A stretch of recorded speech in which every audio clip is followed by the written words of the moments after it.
കണ്ണൂർ മുളപ്രയിൽ കുടിവെള്ള ജലനിധിക്ക് സമീപം കരിങ്കല്ലുകൾ കൂട്ടിയിട്ട് തടയണ നിർമ്മിച്ചതിൽ പ്രതിഷേധം വ്യാപകമാകുന്നു. കുടിവെള്ള സംഭരണിക്ക് സമീപം ശാസ്ത്രീയമായ രീതിയിൽ പലകയിട്ട് വെള്ളം സംരക്ഷിക്കാനുള്ള നടപടി സ്വീകരിക്കണമെന്നാണ് നാട്ടുകാരുടെ ആവശ്യം. ചെറുപുഴ പഞ്ചായത്ത് മുൻ പ്രസിഡന്റ് റോഷി ജോസിന്റെ ഭരണകാലത്തിന്റെ അവസാന ഘട്ടത്തിലാണ് മുളപ്രയിലെ 17ാം വാർഡിൽ കുടിവെള്ള പദ്ധതിക്ക് തുടക്കമിട്ടത്.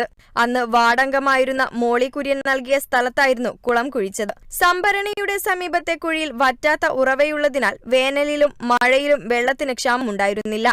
എന്നാൽ പിന്നീട് ജമീല കോളയത്തിന്റെ നേതൃത്വത്തിൽ വന്ന ഭരണസമിതിയാണ് വെള്ളം കെട്ടിനിർത്താനായി കരിങ്കല്ലുപയോഗിച്ച് തടയണ പണിതത്. ജലനിധി സംരക്ഷണ സമിതിയുടെ നേതൃത്വത്തിൽ പ്രവർത്തി തടയുകയും ചെയ്തു. പിന്നീട് കരാറുകാരൻ സമ്മർദ്ദം ചെലുത്തിയതോടെയാണ് തടയണ നിർമ്മാണം പൂർത്തീകരിച്ചത്. കുഴി നികത്തി കരിങ്കല്ല് പാകിയതോടെ സംഭരണിയുടെ സമീപത്ത് വെള്ളം കെട്ടി നിൽക്കാതെയായി.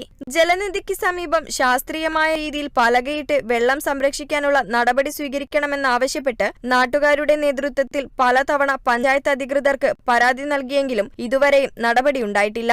മഞ്ഞക്കാട്, ചപ്പാരം തട്ട്, പ്രാപ്പൊയിൽ തുടങ്ങിയ ഇടങ്ങളിലെ 52ഓളം കുടുംബങ്ങൾ കുടിവെള്ളത്തിനായി ഉപയോഗിക്കുന്ന ജലനിധി പദ്ധതിയോടാണ് അധികൃതരുടെ ഈ അനാസ്ഥ. കുടിവെള്ളക്ഷാമം രൂക്ഷമാകുന്നതിന് മുൻപ് ശാസ്ത്രീയമായ രീതിയിൽ തടയണ നിർമ്മിക്കണമെന്നാണ് നാട്ടുകാരുടെ ആവശ്യം. Kerala vision news, Kannur.